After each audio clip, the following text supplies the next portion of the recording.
প্রধান উপদেষ্টা ডক্টর মোহাম্মদ ইউনূসের কাছে প্রতিবেদন জমা দিয়েছে নির্বাচন ব্যবস্থা, পুলিশ, সংবিধান ও দুর্নীতি দমন সংস্কার কমিশন।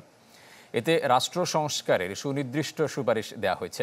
প্রধান উপদেষ্টা জানান, সব পক্ষের ঐকমত্যেই হবে নির্বাচন। উপদেষ্টা পরিষদের সদস্যরা জানান, সংস্কার বাস্তবায়ন হবে সবার মতামত নিয়ে। রাজনৈতিক দলগুলোর সাথে আলোচনা হবে ফেব্রুয়ারির মাঝামাঝিতে।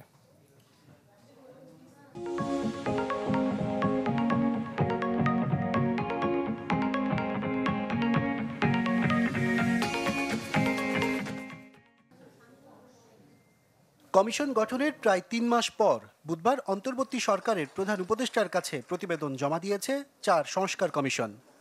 সকাল 11:30টার দিকে অধ্যাপক ডক্টর মোহাম্মদ ইউনূসের হাতে প্রতিবেদন তুলে দেন কমিশন প্রধানগণ।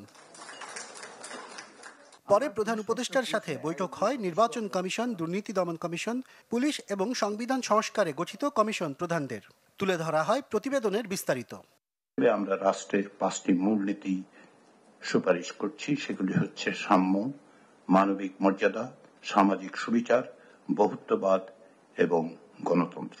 নির্বাচন কমিশনের স্বাধীনতা নিশ্চিত করা, তাদেরকে ক্ষমতায়িত করা, একই সাথে তাদেরকে দায়বদ্ধ করা। আমরা কেউ দায়বদ্ধ হতে চাই না, কিন্তু দায়বদ্ধতা অত্যন্ত গুরুত্বপূর্ণ। তাই দায়বদ্ধতার বিধান আমরা অন্তর্ভুক্ত করেছি।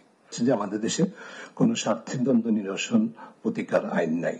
আমাদের এই ধরনের একটা আইন প্রণয়ন করতে হবে। সুপারিশমালা দিয়েছি, তৈরি করেছি। এখানে 3টি ভাগ করেছি। একটা অবিলম্বে বাস্তবায়নযোগ্য, তারপর হলো মধ্যমেয়াদী, একটা দীর্ঘমেয়াদী। বক্তব্যে ডক্টর মোহাম্মদ ইউনূস বলেন, ইতিহাসের প্রবাহ থেকে এই কমিশনগুলোর সৃষ্টি।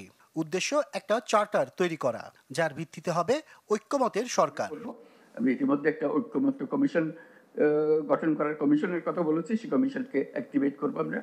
এইটার দিকে, ঐক্যের দিকে আমরা যাওয়া, এবং সামনে যে নির্বাচন হবে সেটাও যেন ঐক্যের ভিত্তিতে একটা নির্বাচন হতে পারে। এই চার্টারকে সামনে রেখে আমরা ঐক্যের ভিত্তিতে নির্বাচন যেন করতে পারি। এই আলাপ আলোচনার মধ্যে একটা আমাদের একটা দায়িত্ব রইল। শুধু কাগজ একটা দিলাম, বই একটা দিয়ে গেলাম, এটা আমাদের কাজ পূর্ণ হলো না।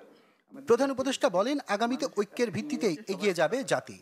যে চার্টারকে আমরা ধরে রেখেছি, তার যত কিছু হোক, এটা যেন আমাদের হাত থেকে ছেড়ে দেবে। তাহলে এই স্বপ্নের যে কন্টিনিউটি, সেটা থাকবে কি করে? আমরা সেই স্বপ্নের কন্টিনিউটি চাই, বাস্তবায়ন চাই। পরে ফরেন সার্ভিস একাডেমিতে সংবাদ সম্মেলনে সরকারের পক্ষ থেকে বিস্তারিত তুলে ধরেন উপদেষ্টা পরিষদের সদস্যরা। জানান, সবার মতামতের ভিত্তিতেই আলোচনা করে বাস্তবায়ন হবে সংস্কার প্রস্তাব। ঐক্যমতের ভিত্তিতে আমরা প্রয়োজনীয় আইন এবং নীতি প্রণয়নের কাজ শুরু করব। চতুর্থ ধাপ হচ্ছে বাস্তবায়ন। তো আমাদের প্রত্যাশা আছে, ইচ্ছা আছে, পুরো কাজটাই আমরা সম্পন্ন করে যেতে পারবো। রাজনৈতিক দলগুলোরও কিছু দাবি আছে, অন্যদিকে জনগণেরও কিছু দাবি আছে, একসাথেও কিছু দাবি আছে।